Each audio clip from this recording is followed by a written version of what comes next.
In 1995, a WRC team built a hidden device so clever, the FIA called it the most sophisticated cheat they'd ever seen. But that wasn't the only time teams bent the rules. Some got away with it for years, some lost championships over it, and one of them changed the entire sport forever. These cases fall into three levels: mistakes, loopholes, and outright cheating. We're starting at the bottom and working our way up. Level 1, the mistakes. Timo Salonen, Mitsubishi, 1991 1000 Lakes Rally. Timo Salonen was a world champion. He won the title in 1985 with Peugeot, driving one of the most fearsome Group B cars ever built. By 1991, he was with Mitsubishi, the championship days were behind him, and Finland's 1000 Lakes Rally was supposed to be a solid points finish on home soil. He crossed the line third. Post-event fuel testing told a different story. Scrutineers found his fuel didn't match the approved specification. Wrong blend, wrong result. Salonen was excluded on the spot. And if you like breakdowns like this, where we explain WRC like you're 10, hit subscribe. There's a lot more coming. The irony? His teammate Kenneth Eriksson, who inherited third place, was running fuel that hadn't even been tested. Nobody ever found out if that was legal either. No conspiracy, no clever engineering. Just a violation that cost a former world champion a podium. And a reminder that in WRC, what's in the tank matters as much as what's behind the wheel. Carlos Sainz, Subaru, 1993, Sanremo Rally, Carlos Sainz, El Matador, two-time world champion. In 1993, he was driving for Subaru, and he'd already done the hard part. The title was mathematically his before the season finale at Sanremo. He finished the rally. Post-event fuel analysis came back irregular. He was excluded. Because the championship was already sealed, the exclusion only wiped his rally result, not his crown. Sainz kept the title, but it was a warning shot across the bows of every team in the paddock. Whether it was deliberate or a genuine oversight, the FIA didn't care. And just like that, the result was gone. Tommi Mäkinen, Mitsubishi, 2000 Rally Australia 4 consecutive world championships. 1996, 1997, 1998, 1999. Tommi Mäkinen is one of the greatest rally drivers who ever lived. A Finn with ice in his veins and an almost supernatural feel for a loose surface. At the 2000 Rally Australia, he crossed the line first. Victory, or so it seemed.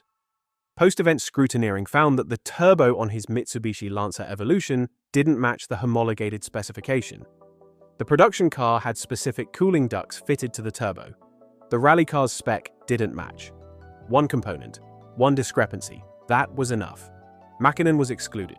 The win was gone. Was it deliberate? Almost certainly not. WRC homologation rules are extraordinarily complex. Thousands of components, each one tied to a specific production specification. Teams occasionally get it wrong, but the FIA doesn't grade on intent. A four-time world champion. A rally win. Lost to a single line in a technical document. In WRC, the paperwork matters as much as the driving. But that was nothing compared to what happened next. Level 2, the loopholes. Peugeot, 1986 Sanremo Rally. Let's set the scene. It's 1986. Group B is in its death throes. After the catastrophic crashes at Portugal and Corsica that killed Henri Toivonen and Sergio Cresto, the FIA had banned aerodynamic skirts from rally cars mid-season. The sport was in chaos.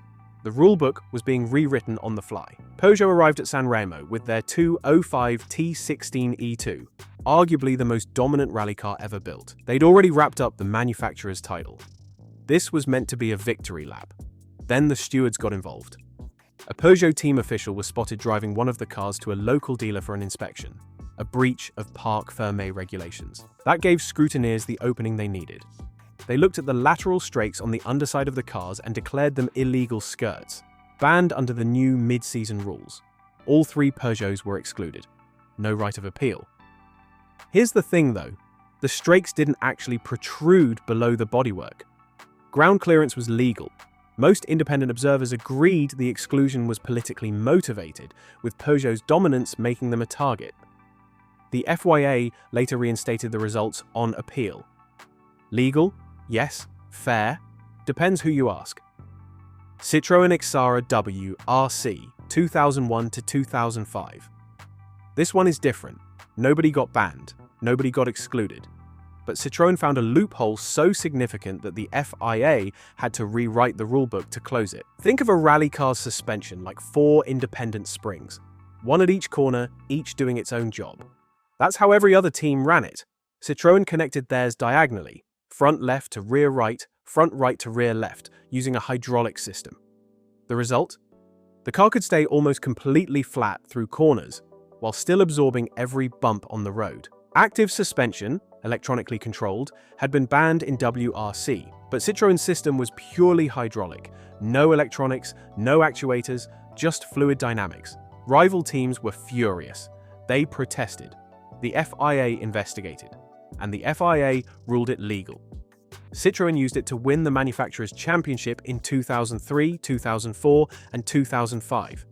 Sébastien Loeb used it to begin what would become the most dominant run in WRC history. In 2006, the FIA quietly changed the rules. Any suspension system, mechanical or hydraulic, that linked opposite wheels was banned. Citroën called it innovation. Their rivals called it something else entirely. Peugeot 307 WRC 2004 Cyprus Rally. Marcus Grönholm was one of the fastest drivers of his generation, 2-time world champion, a Finn who could make a rally car do things that looked physically impossible. At the 2004 Cyprus Rally, he won, comfortably. Then the scrutineers found something. Inside the cooling system of Peugeot's 307 WRC sat a water pump impeller, a small spinning component that circulates coolant through the engine. The production car used a metal one. The rally car had a plastic version, lighter, more efficient, and completely illegal under WRC homologation rules. Grönholm was excluded. The win went to Sébastien Loeb. Peugeot appealed. The FIA upheld the exclusion. It's worth noting that Citroën and Peugeot shared the same engine family at the time. Citroën's cars were inspected too, and cleared. The difference came down to a single component buried inside the cooling system. A part most fans would never see, never think about, and never know existed. A part nobody sees, decides the entire rally. And then there's Toyota, which is on another level entirely. Level 3, outright cheating. Toyota Team Europe, 1995 Rally Catalunya. The most sophisticated cheat in WRC history. This is the one. If you know one WRC cheating story, it's this one. Toyota arrived at the 1995 season with the Celica GT4 ST 205 and a problem. The FIA's turbo restrictor rules were designed to cap power at around 300 horsepower. Every car had to run a 34mm restrictor plate, a small disc that choked the airflow into the turbo and kept power in check. Think of it like putting a cap on a bottle to limit how much air gets in. Every team had the same cap, same size, same rules. Toyota found a way to secretly lift that cap, but only when the car was at full speed. Their engineers designed a spring-loaded device that sat inside the restrictor housing. At idle, at low revs, during scrutineering, it sat perfectly in the legal position. The moment the turbo spooled up under load, the spring pushed the restrictor outward by about 5mm, opening a ring-shaped gap that let extra air bypass the restriction entirely. The result? An estimated 25 to 50 extra horsepower. On a car already at the limit of what a rally stage could handle, that was enormous. The genius and the ruthlessness of the device was how it hid itself. The moment you lifted off the throttle, the spring snapped it back to legal. Strip the engine at rest, and everything looked fine. You needed to catch it under boost, or do a full forensic teardown. Nobody could figure out how Toyota was so fast. Rivals suspected something, but nobody could prove it. That changed at Rally Catalunya, the penultimate round of the season. FIA scrutineers found the restrictor was unsealed, movable, and positioned more than 50mm from the turbine inlet. They stripped it down. The device was right there. The fallout was immediate and brutal. And this is why WRC is so fascinating, because the smartest engineers don't just build faster cars, they try to outsmart the rulebook. If you're enjoying this, subscribe, because stories like this only get crazier. Didier Auriol, Juha Kankkunen, and Armin Schwartz, all 3 Toyota drivers, were disqualified from the rally. Toyota Team Europe was excluded from the remainder of the 1995 season and banned for the entire 1996 season. One of the most powerful factory teams in the world, gone for 12 months. And the championship, it went to Colin McRae. The young Scotsman driving for Subaru became Britain's first ever world rally champion. in part because the team he was chasing had been caught cheating. The FIA was reportedly so impressed by the engineering of the device that they asked Toyota's engineers to explain exactly how it worked. The cheat was so clever, it almost earned a round of applause. Almost.